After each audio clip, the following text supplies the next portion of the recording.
Nation. SMD Law is the official law firm of the Spartan Nation. Check them out on the interwebs at smdalaw.com or at 866-529-3537. No matter where you are in the state of Michigan, Upper Peninsula, Lower Peninsula, it doesn't matter. They have an office near you. So whether you need to send a letter to an annoying neighbor, or you're a criminal and you need defense, maybe you just have problems with elder law, check them out, smdalaw.com today. The official law firm of the Spartan Nation. Call them first. Then you act. Welcome back, Spartan Nation Radio. Again, more with the great Danton Cole. Man, this has been so much fun having him on the program tonight. We talked about this incoming recruiting class. We got into his 4 secret weapons of recruiting and why he's doing so great. Now we're just going to dig in on the team itself. Danton, one of the things I love about you and our friendship is you are a guy, you're a lot like Izzo.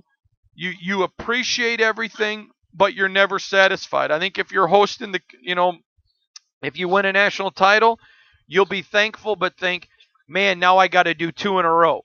That's just your nature. It's how you are. But I want to ask you something that Nick Saban once said to me, and because I see so much of this is in you. When he recruits a kid, he tells that kid, I would not be recruiting you if I didn't think you could play in the NFL.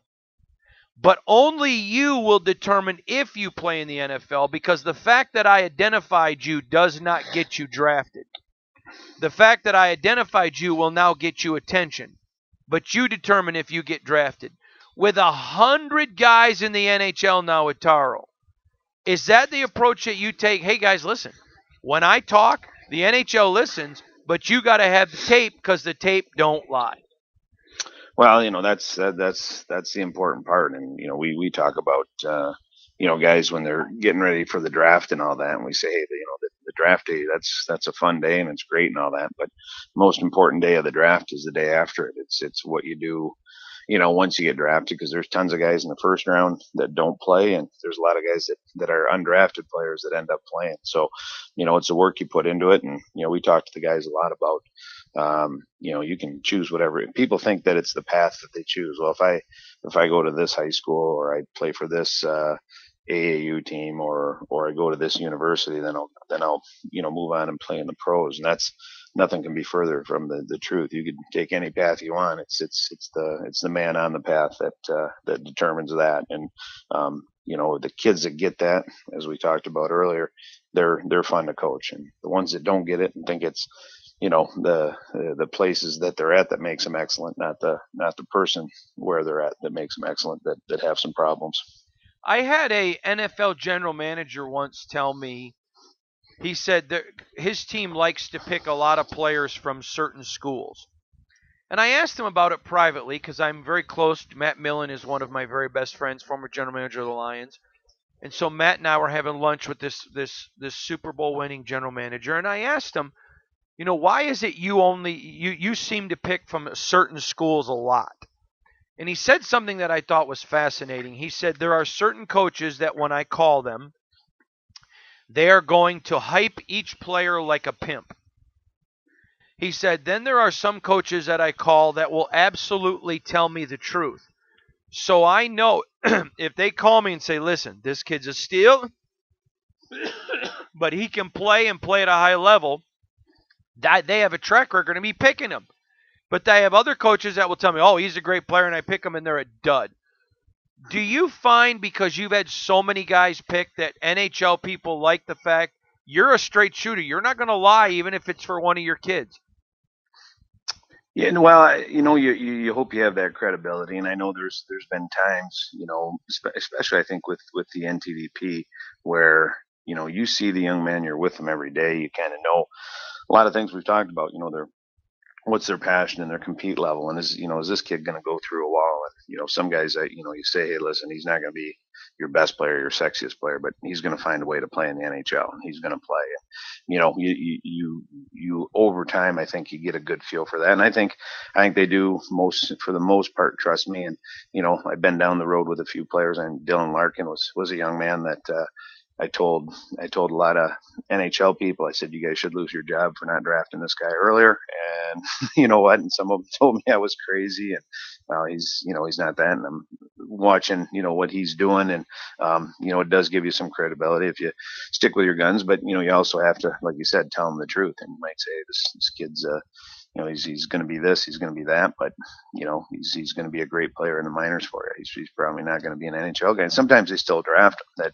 That doesn't mean that that's not a valuable person to have in your organization. But you know what? At the end of the day, when I head home for the last time, it's what you have is you have your honor and you have your word, and you know what, you got to stick with that. So you know what, I expect to be believed, and it's funny, I've had scouts try and talk one of my players up, and I've had them try to talk my players down, and but I think we're around them a lot. We should have a good feel when they leave, and I've seen enough guys go through it that hopefully they take what I say seriously. I have called him one of the top 5 athletes in Michigan State history. There have been guys bigger, faster, and stronger, even in his own sport at Michigan State. But nobody, Magic did, Draymond did. There are just a handful. I think Kirk Gibson did. Bubba Smith is one of those guys. George Webster's one of them. And Danton Cole, to me, right there, they got all the blood out of the turnip, and that's the great Danton Cole. Danton, I want to ask you 2 other questions, and we'll get you out of here. But I know this. You played for the Wings. You love the Wings. What's your thought on Stevie Y coming home? You know what? I think it'll be good. I think it gives him a little energy. You know what? He's obviously a pretty popular guy around town. He's you know what? I think one underestimated thing about Stevie is that he's a great player and all that, but he didn't go just from being a great player and then take a year off on the beach and then be an NHL GM. People might not realize the amount of time that he put in. And when I was with the Red Wings and coaching their farm team, he was working for Ken Holland, doing a lot of the stuff that Chris Draper is doing now. And he was at games in the American Hockey League. He was out scouting. He was being a general manager for Team Canada at the World Championships. He put his time and learned his craft from Kenny, and learned a lot of stuff, and then went down and did a fabulous job in Tampa. Like, that team's not good by mistake. They've got some great draft picks and some great free agents and trades, and he just did a really good job. And hopefully he can keep that going here at Detroit. And I think their biggest challenge is his free agents and getting guys that want to come there. I think they've got some good drafts in the pipeline. They've got a lot of drafts lined up for the next 3 years. So he's coming into a pretty good situation, and I just think his personality and the street cred that he has it's a good time for Detroit. He's going to do a great job. Danton, I want to get you later this summer because I want to do a couple more shows on next year's team. I'm excited about it. Thank you for your time this morning. All right. Thank you. I appreciate it. Have a great day. He's the great Danton Cole. Nobody better than him. Danton Cole, nobody